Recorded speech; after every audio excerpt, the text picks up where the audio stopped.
What really attracted me in the Atmos, it's something that I've been interested in since I was a child.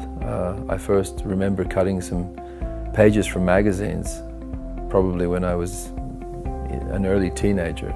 So I've always been fascinated by the Atmos. I'm not sure why.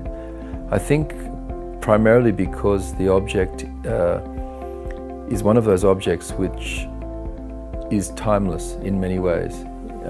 In other ways, it's a completely anachronistic object as well. But I think for me what's important is it's one of those things which is a constant. It hasn't really changed fundamentally from a technical perspective for, close to 100 years. I love objects like that. I think it stood the test of time. It's a classic, it's an iconic, one of the most iconic objects. So it's really an honor to be able to be a part of the history of such an object.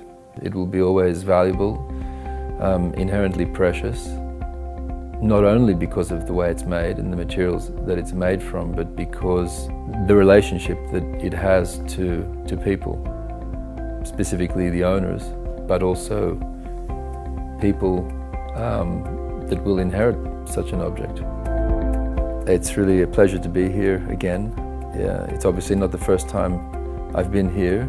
I think the first time was more than 10 years ago, so it's really a pleasure to be back. It's always an extremely valuable experience for me to come to places like this, where I can watch experts do what they do, because in the end, for me, the creative process is also about learning as well. I like the idea that at the end of the process, I come away with more knowledge than I did when I started.